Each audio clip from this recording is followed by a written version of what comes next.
एक क्लास पीछे चल रहे हो। वो क्लास नहीं इतना लाइट जी मैंने ग्रुप पे डाली थी ना फिर वो।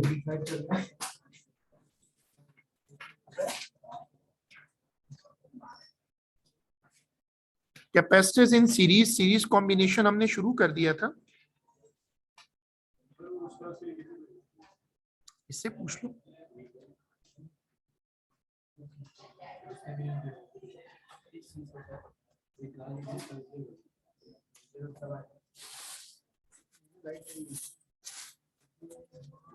ठीक है, मैंने वो क्लास दूसरे लोगों को अपने ग्रुप में दिलवाई थी और उसकी एक रिकॉर्डिंग डाली थी। अपने पास टैग लगा दो।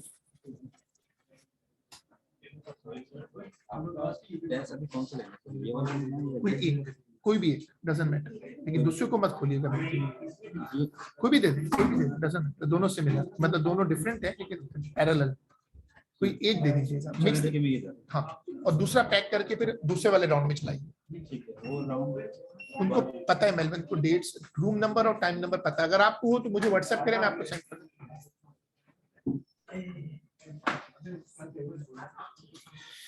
हेडिंग डालिए पैरेलल कॉम्बिनेशन। सब लोग प्लीज अटेंशन बोर्ड पे दे दो और हेडिंग डालो पैरेलल कॉम्बिनेशन।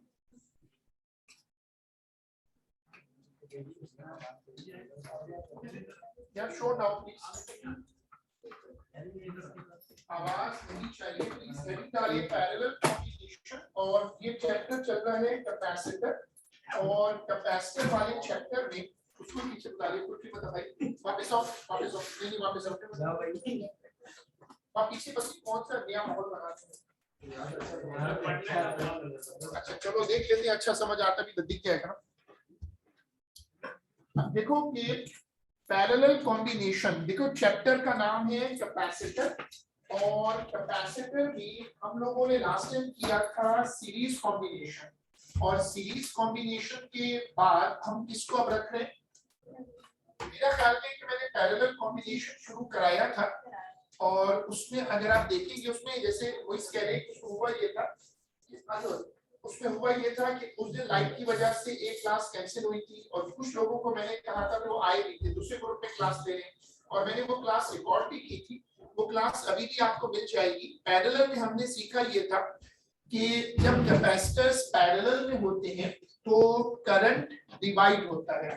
हर कैपेसिटर को मौका मिलता है कि वो अपनी रिक्वायरमेंट के मुताबिक चार्ज को स्टोर करें। जब कैपेसिटर्स पैरेलल में होते हैं तो हर कैपेसिटर सेपरेट अमाउंट में चार्ज स्टोर कर सकता है। ये आज का पहला कॉन्सेप्ट बनेगा, और ये वैसे डिस्कस हुआ हुआ है, लेकिन I want to show it again. सब लोग ये वाली डायग्राम देखिएगा। These are capacitors in parallel. गौर से देखिएगा, सबसे ऊपर बैटरी लगी हुई है, नीचे दो कैपेसिटर्स हैं। जब बैटरी इलेक्ट्रॉन भेजना शुरू करेगी तो गौर से देखिएगा, कुछ इलेक्ट्रॉन्स ऊपर वाले कैपेसिटर पे स्टोर होंगे और कुछ इलेक्ट्रॉन्स नीचे वाले कैपेसिटर पे, लेकिन दोनों अलग हैं। गौर से देखिएगा ये प्रोसेस, चार्ज डिवाइड होगा। क्योंकि आपके पास ऑप्शंस दो हैं। अब जहां तक मेरे पास रिकॉर्ड है, ये डायग्राम बनी हुई है, ठीक है। जिन लोगों ने वो क्लास मिस की है वो ऐसा करें कि हेडिंग डालें पैरेलल कॉम्बिनेशन। जिन लोगों ने पिछली क्लास ना देखी है ना अटेंड की है, उनके नोट्स के लिए उनको चाहिए हेडिंग डाल दें पैरेलल कॉम्बिनेशन, और पैरेलल कॉम्बिनेशन की हेडिंग डाल के ये कॉपी कर लें क्विकली। जिन लोगों ने पिछली क्लास मिस की है और पिछली क्लास में वो अटेंड ही नहीं कर सकते, थर्सडे वाली जिस लाइट का क्राइसिस हुआ था ना, पावर क्राइसिस हुआ था, उस दिन मैंने क्या किया था कि एक तो क्लास को रिकॉर्ड किया था। उसी मेरी जो 11 से 12 वाली क्लास होती है ना, उसमें मैंने बाकी लोगों को 10 से 11 वालों को भी कहा था उसमें आगे कुछ आएगी। अभी देखो कोई ऐसा इश्यू नहीं है, तुम लोगों को क्लास अभी भी पढ़ी हुई है, तुम लोग स्क्रॉल करोगे या सर्च करोगे तो मिल जाएगा। ये हमारा असल में पहला टॉपिक समझ लो कि टॉपिक है पैरेलल कॉम्बिनेशन ऑफ कैपेसिटर्स। जब कैपेसिटर्स को पैरेलल में लगाते हैं तो हर कैपेसिटर अलग चार्ज रिसीव करता है, हर कैपेसिटर अलग चार्ज रिसीव करता है, और हर कैपेसिटर पे चार्ज सेपरेटली स्टोर हो जाता है। तो अब ये वाली स्क्रीन कॉपी करें। कैपेसिटर और इलेक्ट्रिक फील्ड जो एएस और ए2 वर्जन है, ये समझो कि तीनों चैप्टर हम असेसमेंट में रख रहे हैं, एएस वर्जन, ए2 वर्जन और इलेक्ट्रिक फील्ड का, और ये जो चैप्टर अब खत्म हो रहा है, ये तीनों चैप्टर हमारे असेसमेंट में है जो भी टेस्ट वीक है।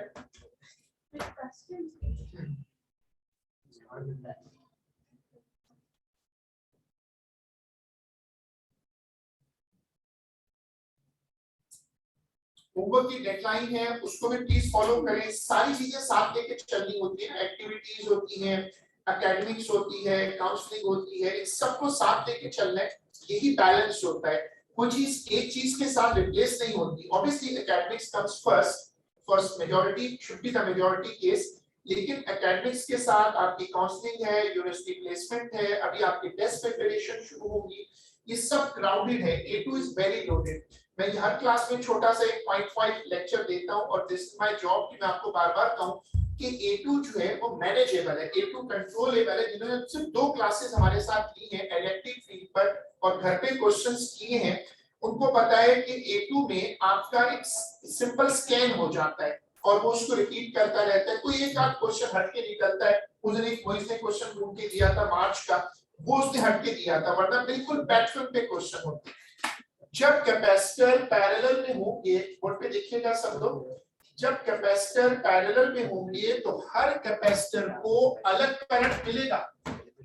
जब हर कैपेसिटर को अलग करंट मिलेगा तो हर कैपेसिटर पे स्टोर होने वाला चार्ज सेम रहेगा या अलग होगा? कौन से रिपीट करो, जब कैपेसिटर्स पैरेलल में होते हैं तो हर कैपेसिटर को मिलने वाला चार्ज अलग होता है, Q1, Q2 और Q3। ये मेरा आज का पहला टाइटल है, मैं लिखवाऊंगा। अगर मैं रिपीट हो रहा हूं कुछ लोगों के लिए तो वो मत लिखिएगा, लिखिएगा in parallel each capacitor receives different amount of current.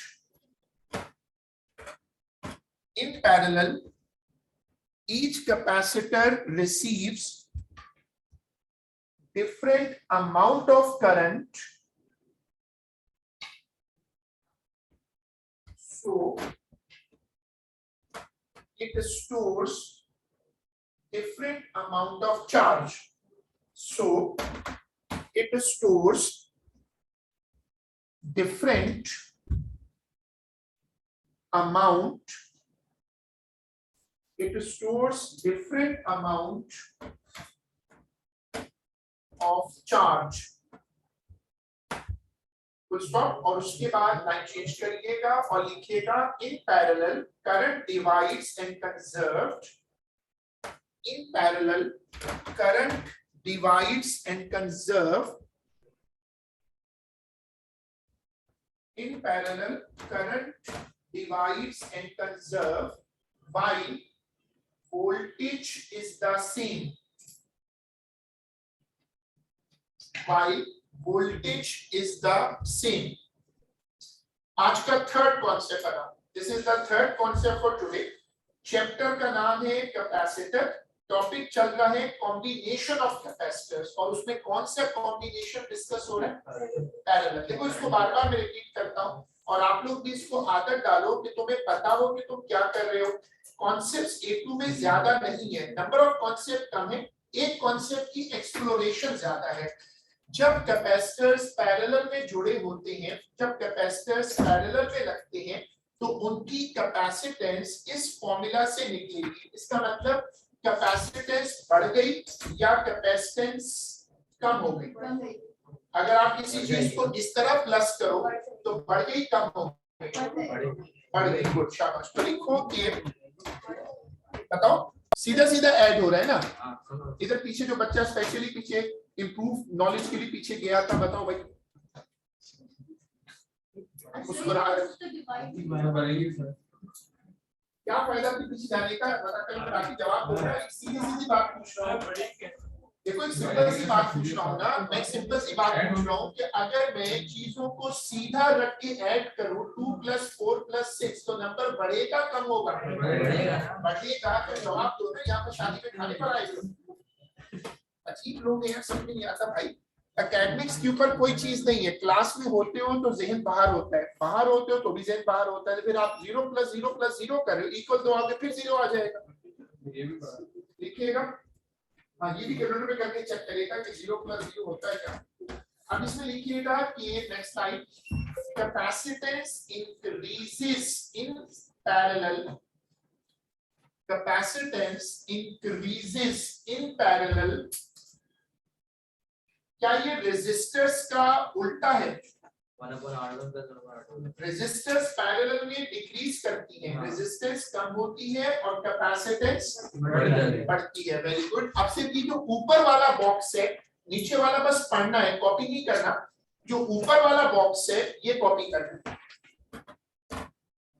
शाबाश, जल्दी से। होमवर्क सबमिशन की लास्ट डेट है, वो कोशिश करो कि सबमिट कराओ ताकि मेरे पास आपकी ट्रांसक्रिप्ट के मार्क्स हो। ये ट्रांसक्रिप्ट आपको एक्सपेक्टेड ग्रेड में भी हेल्प करेगी जो सीआई को जाता है। आप इंशाल्लाह किसी अच्छी यूनिवर्सिटी अप्लाई करोगे तो वहां भी चाहिए होगी पाकिस्तान के बाहर, और ये ट्रांसक्रिप्ट मिड टर्म में और मॉक में भी हेल्प करेगी ग्रेड एक्यूमुलेशन के लिए। ये सब बातें ठीक है, लेकिन सबसे बड़ी चीज होती है आपकी अपनी सेल्फ असेसमेंट। मेरा ये जो पैटर्न है कि छोटे छोटे टेस्ट, मार्क्स, होमवर्क, क्विज़ेस, ये आपको चांस मिलता है कि अपनी प्रोग्रेस डेली बेसिस पे इंप्रूव कर सकते हो। This is a way to improve.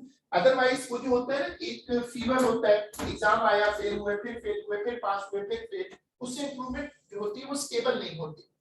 देखो अब तुम ये नोट करो कि यहाँ पर एंट्री हो रही है हमारे पुराने दोस्त की, किरचॉफ हाई लॉ नहीं लिखा था, किरचॉफ का जो पहला लॉ है क्या वो डिस्ट्रीब्यूशन ऑफ चार्ज है? किरचॉफ ने अपने पहले लॉ में कहा था करंट एंट्री का junction is always equal to total current. तो इसकी डेरिवेशन छोड़ लॉ में इधर देखो कुछ नहीं होता, ठीक है बताया तो मैंने यार, आप बच्चे की जान ले लो।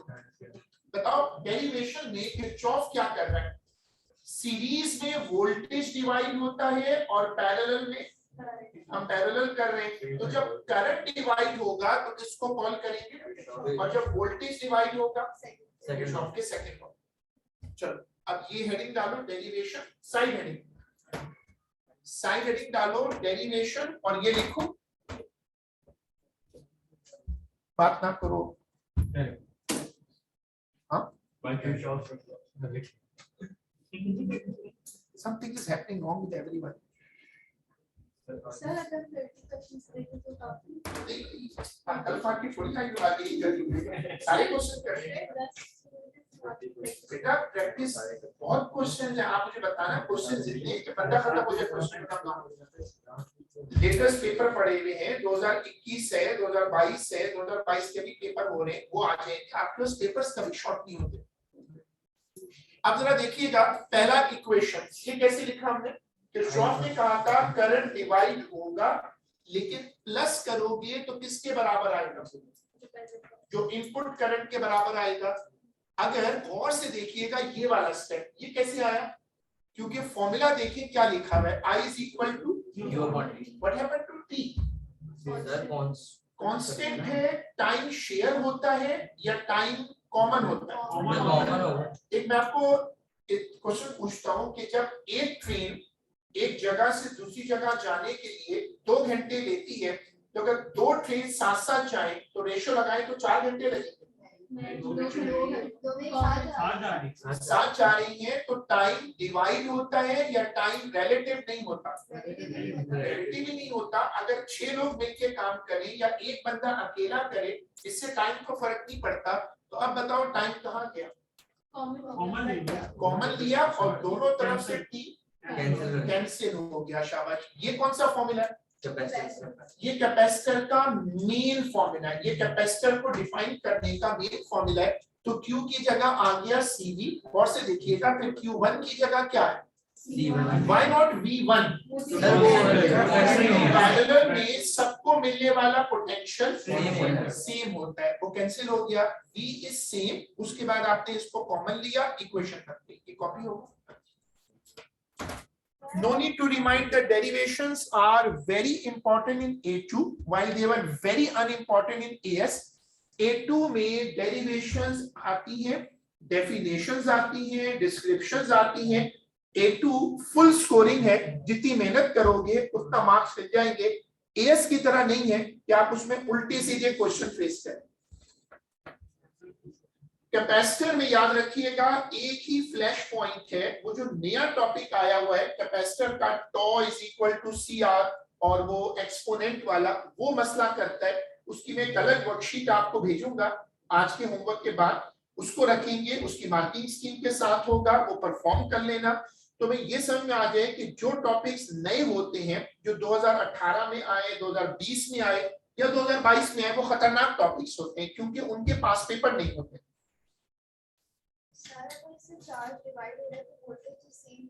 नहीं है, वोल्टेज इसलिए सेम है कि 2 पिन में जब तुम कुछ चीज लगाती हो वो कनेक्शन सेम है। वोल्टेज तब डिवाइड होता है जब तुम्हारे कनेक्शन डिफरेंट हो।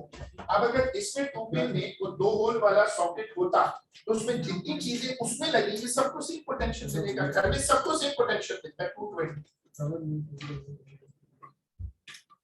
Capacitance increases in parallel and what about capacitors behave opposite to resistors in series and parallel? ऐसा क्यों? रेजिस्टेंस सीरीज में बढ़ती है और कैपेसिटेंस कम होती है। यहाँ देख लो, तीनों बच्चे एक दूसरे को देख रहे हैं, इन सीरीज और पैरेलल में उल्टा होता है। ठीक है, अब ये वाली स्क्रीन कॉपी होगी।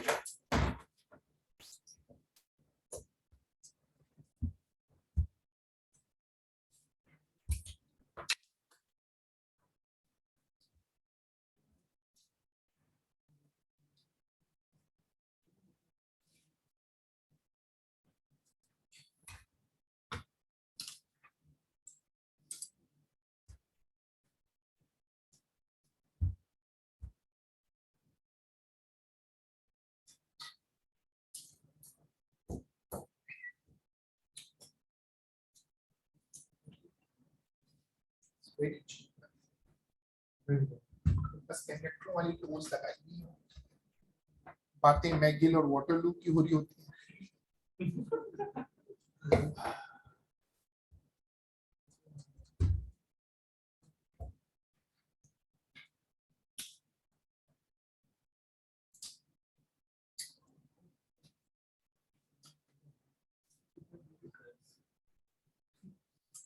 We move to our next concept and that is a type of summary। ये टेबल है, जैसे मैं टेबल्स ग्रुप पे डालता हूँ तो मैं इंशाल्लाह इस टेबल को ग्रुप पे डालूंगा।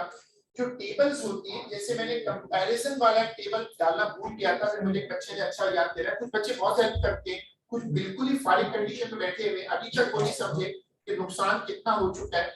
तो ये जो टेबल्स होते हैं इनको हम जब डाल देंगे व्हाट्सएप ग्रुप पर, तो आप लोग हमसे बेहतर जानते हैं कि ग्रुप जो है वो गैलरी में सर्चेबल होता है सारे टेबल। तभी मैं एक्स्ट्रा हम किसी चीज को नहीं आने देते कि जब आप गैलरी खोलेंगे तो सारे टेबल्स काम के हैं। और अभी तो आपको पता है कि वो काउंटर आ जाएगा 100 डेज और वहां से चलना शुरू हो जाएगा। वो एक मजबूरी है जा रहा है। हाँ, लेकिन डिप्रेशन में ही हम लोग काम करते हैं, अदरवाइज हमारे यहाँ काम नॉर्मल हालात में काम नहीं होता, क्योंकि लोग सोचते हैं कि आखिरी ओवर में मैं एकदम सब कुछ बदल दूंगा। देखो ये तुम्हें कंट्रास्ट नजर आ रहा है रेजिस्टर्स और कैपेसिटर्स का। बोर्ड पे देखो ये टेबल जो है वो क्या शो कर रहा है, comparison between resistor and capacitor. अब आप हेडिंग डालिएगा, एक लाइन छोड़कर हेडिंग डालिएगा कंबाइंड कैपेसिटर। कंबाइंड सर्किट या कंबाइंड कैपेसिटर्स का मतलब जिसको हाइब्रिड भी कहते हैं। तो ये बताओ कि ये हाइब्रिड सर्किट्स क्या होते हैं, क्या इनमें सीरीज और पैरेलल दोनों फ्लेवर होते हैं? मुझे ये भी बताओ कि ये लोग जो सर्किट बनाते हैं ये कैसे डिसाइड करते हैं कि हमें हाइब्रिड पे जाना है, हमें सीरीज पे जाना है या हमें पैरेलल में जाना है? Very good. जो कैपेसिटेंस आप ढूंढ रहे होते हैं, आपने मार्केट जाकर उसको कहा कि मेरे सर्किट की कैपेसिटेंस है 2.5 थाई। बेटा बात रोको प्लीज। आपने सर्किट डिजाइन किया, आपको पता चला कि आपकी रिक्वायरमेंट है 2.5 माइक्रोफैरड, इस कैपेसिटेंस का कैपेसिटर तो मिलता ही नहीं है, तो आपसे कहेगा कि सर आप कुछ कैपेसिटर्स ले जाएं, उनको सीरीज में और पैरेलल में मिक्स करके जोड़ें, और इसको फिर हम क्या कहते हैं, हाइब्रिड सर्किट। तो हाइब्रिड सर्किट जो होते हैं उनमें सीरीज और पैरेलल दोनों फ्लेवर होते हैं। ये मार्क होगा, ये वाला मार्क होगा, वेरी इंपॉर्टेंट, और ये बहुत आया पेपरों में, और इसमें उनको लगता है कि पाकिस्तानी एक धन मारते हैं, जबरदस्त बेवकूफी करते हैं कि वो इसको रेजिस्टर से मैच कर जाते हैं। कभी आप में से कुछ लोगों को मेरी बात इसके बाद समझ आएगी कि हम ये क्यों दिखाते हैं। इसलिए कि हमारी मेमोरी जो है बड़ी स्ट्रॉन्ग है। जैसे जो लोग डिफरेंशिएशन और इंटीग्रेशन दोनों कर लेते हैं तो वो एक अजीब सी प्रॉब्लम में फंस जाते हैं कि बाजों का इंटीग्रेट करने की बजाय डिफरेंशिएट कर देते हैं। किसी से पूछो कि साइन का इंटीग्रल क्या है, साइन का इंटीग्रल कॉस है या माइनस कॉस, और साइन का डेरिवेटिव साइन का डेरिवेटिव क्या होता है, कॉस होता है, और साइन का इंटीग्रल माइनस कॉस। ठीक है, मेमोरी कौन है, तो आपको मेरी बात समझ में आ गई है, तो मैं लेते हूं। इसको कहते हैं बबल मेमोरी। ये बबल मेमोरी एरर होता है कि रेजिस्टर सीरीज में जो करते हैं, कैपेसिटर वो देखो दोबारा सुनिएगा, रेजिस्टर जो सीरीज में करते हैं, कैपेसिटर वो बिहेवियर पैरेलल में लाते हैं। इससे एग्जामिनर यहाँ पर एडवांटेज लेता है। सर्किट बहुत सिंपल है, ये दो कैपेसिटर पैरेलल में है और ये उनके साथ, बट याद रखिएगा capacitors behave oppositely to resistor, ये दोनों डायरेक्ट ऐड होंगे और इन दोनों का जो रिजल्टेंट होगा वो रेसिप्रोकेट होकर, गुड कॉन्सेप्ट बन गया। आपने जो लिखा था उसमें लिखिएगा it contains both series and parallel, it contains both series and parallel,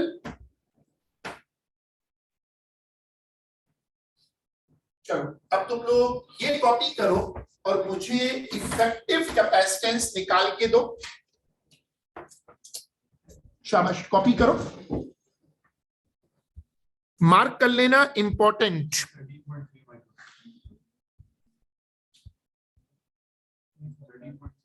thirteen 13.3 बात नहीं होगी।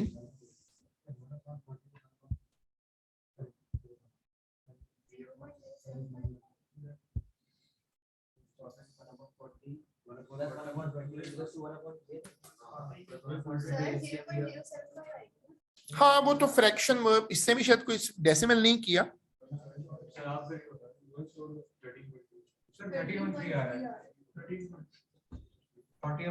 ठीक है, वर्किंग शेयर कर लो।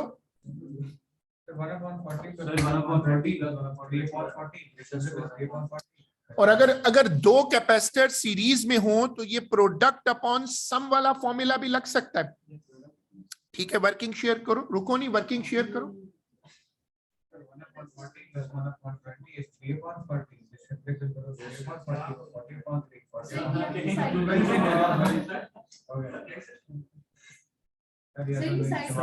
वो स्टूडेंट भी ये सवाल पूछ सकते हैं, ये कैसा स्टूडेंट है जो पीछे बैठा है। मैंने आपको समझाया, मैं दोबारा समझाता हूँ। पैरेलल में डायरेक्ट ऐड करते हैं और सीरीज में रेसिप्रोकल ऐड होते हैं। वो जो फॉर्मूला लिखा हुआ है, क्या वो असल में रेसिप्रोकल का फॉर्मूला है? और उसको फिर क्या करते हैं, वो एलसीएम लिया हुआ है ना। चलो अब तुम यहां पर ये वर्किंग देखो, देखो तुमने दोनों को ऐड किया, 40 आ गया, 40 के साथ 40 इंटू 20 13.3। बोर्ड पे तवज्जो रखना। इस फॉर्मूला को कैसे याद करते हैं, प्रोडक्ट अपॉन, लेकिन असल में फॉर्मूला ये है रेसिप्रोकल। आंसर तो वही आएगा, लेकिन आप इसको चाहो तो इस वर्किंग को भी शेयर कर सकते हो। अभी तो पहला क्वेश्चन है, तो आप ये समझ लो कि अगर मैं इस फॉर्मूला में एलसीएम ले लूं तो ये पीछे वाला केस बन जाएगा। आगे आपकी चॉइस है, क्या ये प्रोडक्ट अपॉन सम सिर्फ दो कैपेसिटर पे लगेगा, 2 से ज्यादा पे फेल हो जाएगा। इसलिए ये सीखना बहुत जरूरी है क्योंकि इसमें नंबर ऑफ कैपेसिटर्स की कोई कंस्ट्रेंट नहीं है। सेकेंड एग्जांपल कॉपी कर जल्दी से, बात ना हो प्लीज।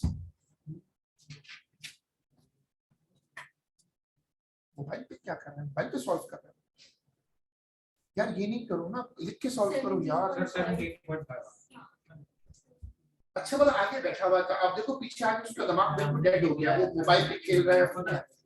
क्या खुद ही आया? तुमने बुलाया उसको?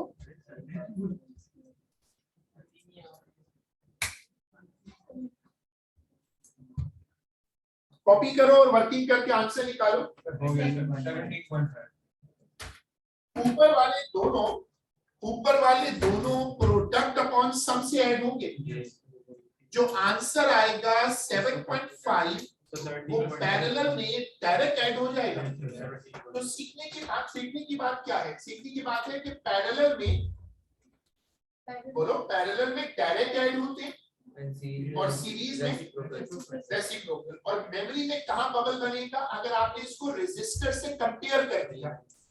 रेजिस्टर और कैपेसिटर बिहेव अपोजिटली।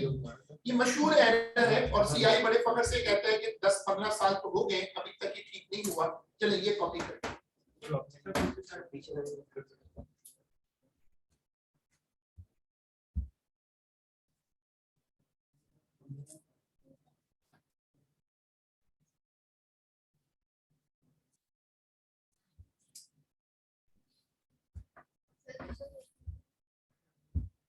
चलिए अब ये वाला क्वेश्चन है।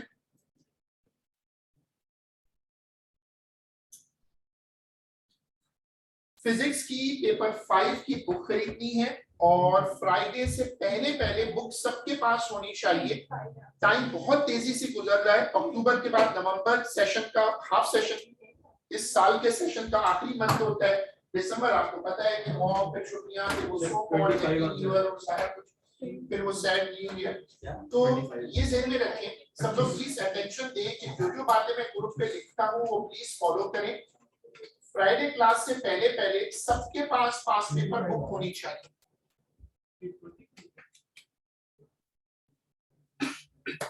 इनका 12.5 होगा, इसका 12.5 होगा। ऐड करेंगे तो क्या आएगा? हर कैपेसिटर कितनी कैपेसिटेंस का है? ठीक है, 4 कैपेसिटर जोड़े तो आंसर क्या आया? 1 के बराबर। ये तो 1 के बराबर आ गया। तो अभी बहुत बेसिक सा मासूमाना क्वेश्चन है कि फिर एक ही कैपेसिटर लगा देते, फायदा क्या है? 4 लगा के भी 25 ही आया। उसने पेपर में ये सवाल पूछा और यहाँ से कॉन्सेप्ट बनता है जिनकी मेमोरी अच्छी है कि असल में सर्किट्स में आप सिंगल डिवाइस को और मल्टीपल डिवाइसेस को कैसे कंपेयर करते हैं।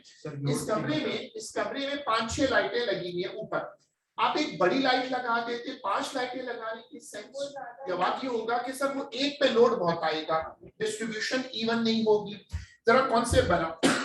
अगर सिर्फ एक कैपेसिटर 25 का होता तो सारा वोल्टेज उस एक कैपेसिटर को मिलता। अगर वो ब्लो कर जाता तो सर्किट खत्म हो जाता। अगर आप इसको देखें तो इसमें क्या वोल्टेज अब ऊपर और नीचे डिवाइड होगा और एक कैपेसिटर के फेलियर पर भी सर्किट चल जाएगा। ये उस सवाल का आंसर है कि सिंगल कैपेसिटर्स के मुकाबले में मल्टीपल कैपेसिटर्स का सर्किट ज्यादा रिलायबल होता है। देखिएगा कि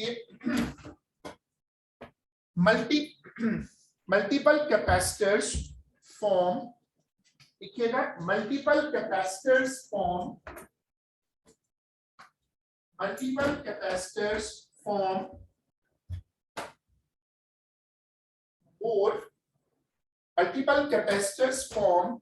more stable circuit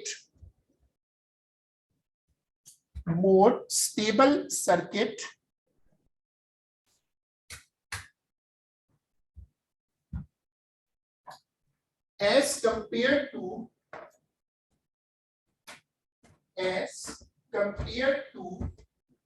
a single capacitor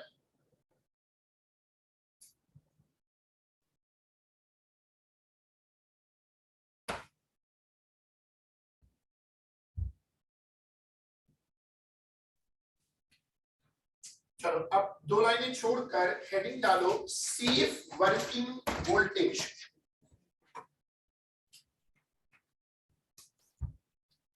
क्या मतलब इस कॉन्सेप्ट का सेफ वर्किंग वोल्टेज? किसी चीज को जितना वोल्टेज चाहिए उससे ज्यादा ना मिले।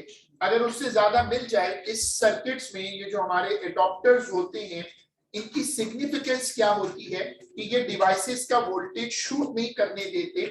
अगर वोल्टेज ज्यादा आ जाए तो डिवाइस ओवरहीट कर जाती है और डैमेज हो जाती है।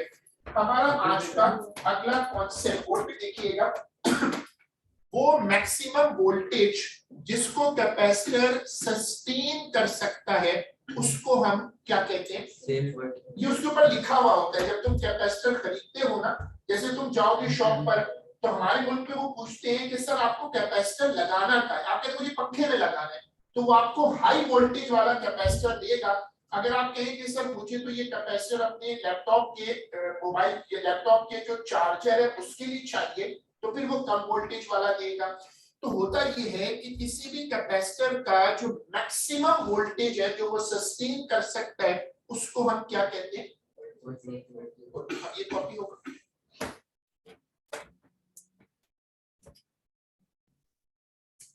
ये रिश्ता नहीं, क्लास में ये नहीं करो बेटा, तो बहुत बहुत अनएक्सेप्टेबल फीचर है यार, ये नहीं करो। तुमने उसको बुलाया भुगतो और क्या? अभी वो चमाट मार रहा है, पता नहीं आगे क्या क्या करेगा। और ये नहीं करना चाहिए क्लास में, ये बुरा जेस्चर है यार। वो दोनों साथ चले जाएंगे, बाहर बैठ चमाट लगाएंगे और ज्यादा बदनामी होगी। तभी तो यहाँ चलो घर के अंदर की बात है, लगा ले चमाट सही। नहीं मैं ये कह रहा हूँ लगा दिया बस ठीक है। अब ये नहीं कि तुम सीरीज शुरू कर दो। इसलिए मैं कह रहा था कि वो अच्छा खासा आगे बैठा हुआ था, सुकून से नहीं पीछे आ जाओ मेरे दोस्तों, lift together friends.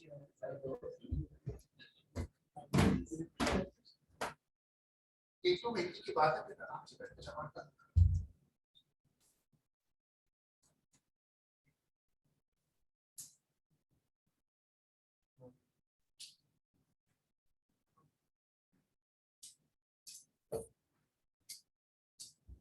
Capacitance breakdown is a, अगर कैपेसिटर शॉर्ट हो जाए, कैपेसिटर के अंदर इलेक्ट्रोस्टैटिक ब्रेकडाउन हो जाए तो कैपेसिटर डेड हो जाता है। जब कैपेसिटर पुराने हो जाते हैं खासतौर पर पंखों में, तो ये आम सी बात है, पंखा कभी देखिएगा उल्टा घूमता है और उसका मतलब होता है कि कैपेसिटर डेड हो गया है। What is the concept of short circuit? वो जो दो प्लेट्स होती है ना कैपेसिटर की, उनके बीच में स्पार्क हो जाता है और वो दोनों प्लेट्स आप इसमें समझो जुड़ जाती हैं। अगर दो प्लेट्स के बीच में पोटेंशियल होल्ड करे, पोटेंशियल अलग अलग रहे तो उसको कहते हैं breakdown without the short circuit. ये कॉपी होगा, ये वाली चीज कॉपी करिएगा।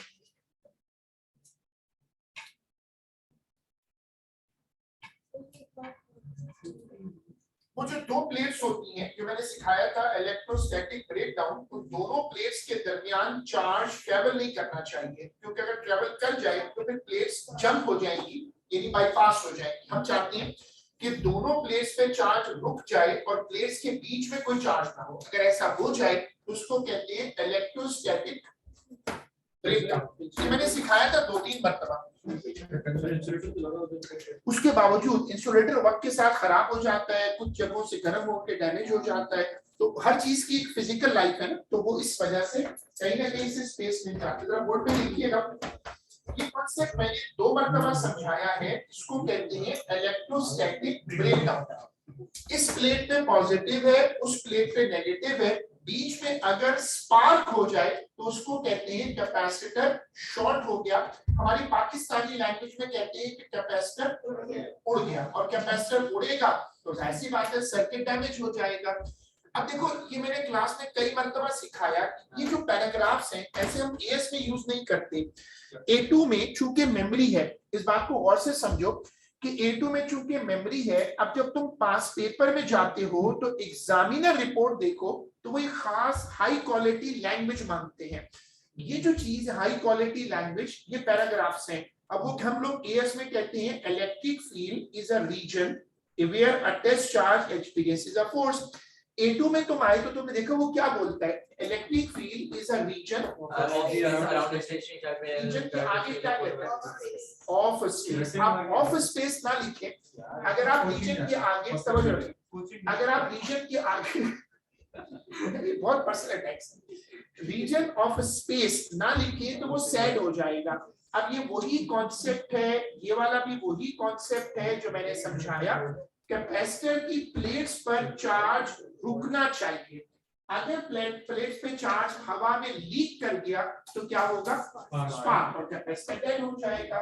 देखो अब ये लैंग्वेज का फर्क है, बोर्ड पे तवज्जो देना। The breakdown voltage is the limiting voltage of the capacitor. Above this voltage, the medium is in the capacitor will be broken. क्या broken down का मतलब ये है कि वो physical टूट जाएगा? नहीं, ये broken down को कहाँ से उठा रहे हैं? Circuit short हो जाएगा। Safe working can be done by using a load resistor. आज का अगला कॉन्सेप्ट बनाओ। जब तुम एक कैपेसिटर को सर्किट में लगाओ तो उसको अकेला मत छोड़ो। अब जैसे ये कैपेसिटर अकेला बैठा है तो क्या सारा वोल्टेज इस कैपेसिटर पे आएगा? आप ये ना करें, बल्कि कैपेसिटर के साथ या तो और कैपेसिटर लगा दें या कैपेसिटर के साथ क्या लगा दें, रेजिस्टर। लिखिएगा कि it's a common practice to use a load resistor.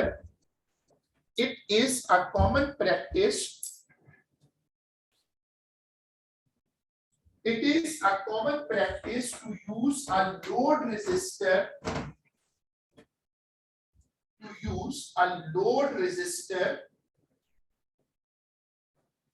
with a capacitor। के बाद ये वाली स्क्रीन कॉपी होगी।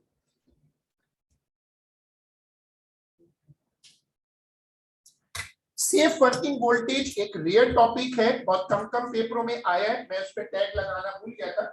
Safe working voltage is a real topic, कभी-कभी पेपरों में आता है। आपने एक रेजिस्टर लगा दी उसके साथ और रेजिस्टर का लोड शेयर हो गया।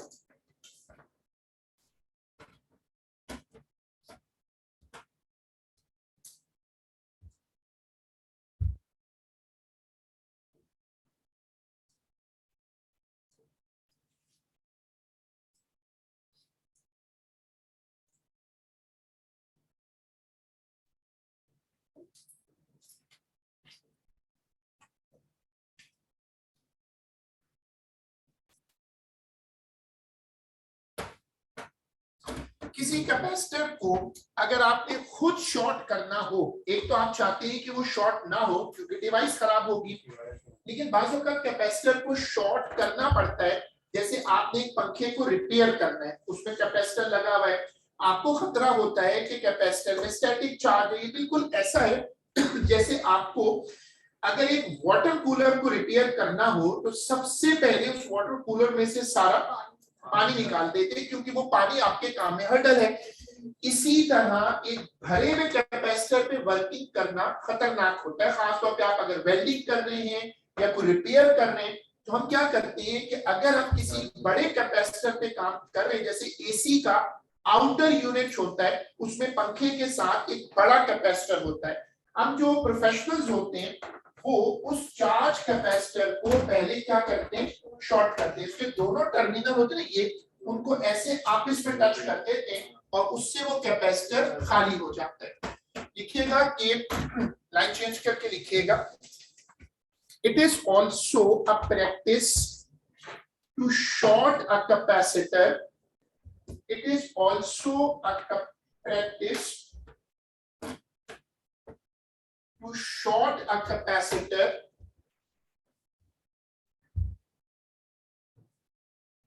short a capacitor before any working on it, before any working on it. दो लाइनें छोड़िएगा और ये वाली हेडिंग कॉपी करिएगा और ये मार्क होगी इंपॉर्टेंट। हाँ बोले बहुत टाइम लगता है उसमें, तो आपको तो फौरन काम करना है ना, बैठे तो भी रह सकते हैं। बड़े कैपेसिटर्स में तो बहुत चार्ज होता है, कर सकती हो आप, किसी बल्ब पे लगा दो, किसी छोटी सी रेजिस्टर पे लगा दो, बिल्कुल कर सकते हो, लेकिन आपके पास अगर टाइम है तो आप बिल्कुल कर सकते हो। अब देखो दो लाइनें छोड़कर चैप्टर खत्म हो रहा है। हेडिंग डालिएगा energy stored in a capacitor, जिनकी मेमोरी अच्छी है। ये टॉपिक इससे पहले आ चुका है और उसके जिक्र भी हुआ, लेकिन अब नीचे क्या लिखा है और आपको पता है ना कि A2 में इनका फेवरेट अप्रोच क्या है, ग्राफिकल, इनका फेवरेट है। जब आप किसी कैपेसिटर में प्लेट्स लगाते हैं तो उसमें सेपरेशन होती है। जब आप कैपेसिटर को चार्ज करते हैं, अटेंशन सबको बोर्ड पे रखनी है, चैप्टर अब खत्म हो रहा है। जब आप एक कैपेसिटर को चार्ज करते हैं तो बैटरी इलेक्ट्रॉन्स को पंप करती है प्लेट तक। ये जो बैटरी इलेक्ट्रॉन्स को पंप करती है, इसमें कुछ वर्क डन होता है और यही वर्क डन जाकर प्लेटों में स्टोर हो जाता है और इसको हम क्या कहते हैं, गुड। और ये डायग्राम आपको पता है। अब देखो Q is directly proportional to V, तो अब उसमें लाइन चेंज करिएगा या छोड़ना प्लीज, लिखिएगा कि when a capacitor is charged it stores electrical energy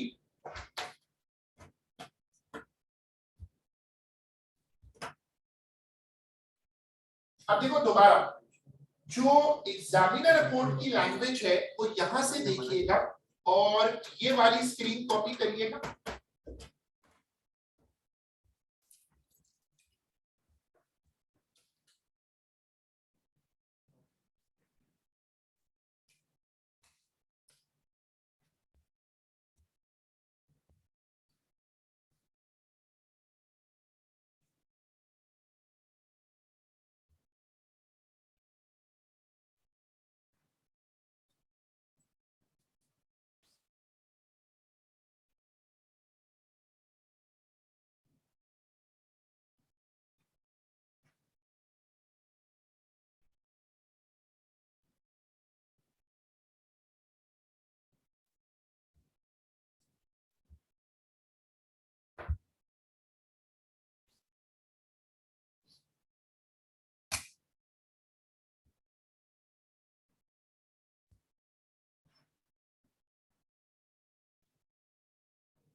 ये वो कॉन्सेप्ट है जो इससे पहले कम से कम एक मर्तबा डिस्कस हो चुका है कि कैपेसिटर की जो प्लेट्स होती हैं उन पर चार्ज स्टोर कैसे होता है, उसके पीछे वर्क डन है।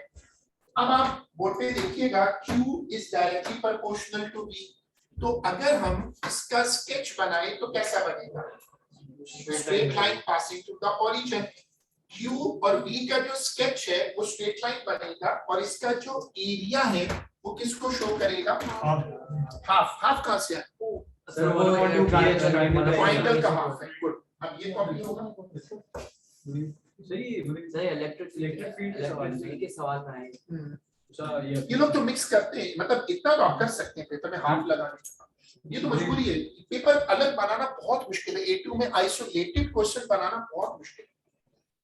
देखा कैपेसिटर वहां घुसा होता है, वहीं ग्रेविटेशन घुसती है। आपने टॉर्क भी ले लिया था, नहीं टॉर्क तो वो कहते हैं कि भाई ये तो फंडामेंटल फिजिक्स है, टॉर्क के ऊपर तो मैं कुछ नहीं कह सकता। लीनियर मोमेंटम कई मर्तबा आ चुका है A2 में, लेकिन हालांकि केमिस्ट्री के मुकाबले में कम मिक्सिंग है AS में।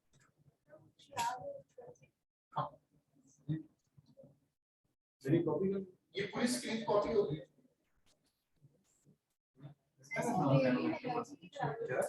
अभी सर ने बोला है कि आता है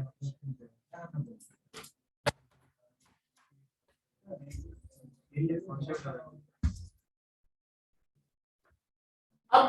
फॉर्मूला बन गया एरिया इज इक्वल टू, अब आप वर्किंग देखें, अगर चार्ज इनटू वोल्टेज है, बोर्ड पे देखिएगा, अगर चार्ज इनटू वोल्टेज है तो कूलम इनटू जूल पर कूलम होगा।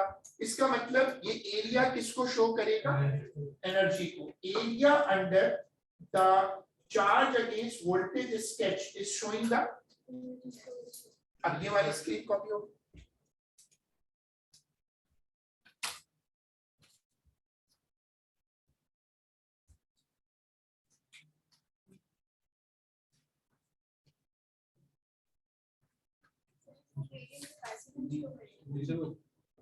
C is equal to Q upon V, बिल्कुल वो पीछे उसकी कैपेसिटेंस वाली डिस्कशन आ चुकी है। सर 1/2 की कैपेसिटी चाहिए। उसका हाफ नहीं आता ना, ग्रेडिंग में तो हाफ नहीं आता, वो तो एरिया में आता है। नहीं तो वो एरिया वो पे क्या है? हाँ, एरिया एनर्जी। अटेंडेंस कौन ले सकता है? आप किसी लगा सकते हैं भाई, आप तो पूरे शहर की लगा दोगे, जो लोग एग्जिस्ट ही नहीं करते उनकी भी लगा दो, वो फिर चमाट लगा दे, कभी चुप करके बैठो। आज का अपने मोइस अबीहा अभी इसको कंप्लीट कर लें, अटेंडेंस हो जाए तो मूव कर सकते हैं। आयशा इसको कंप्लीट कर लें, लेकिन अटेंडेंस के बाद जाइएगा। आमना आमना? हमना जवेरिया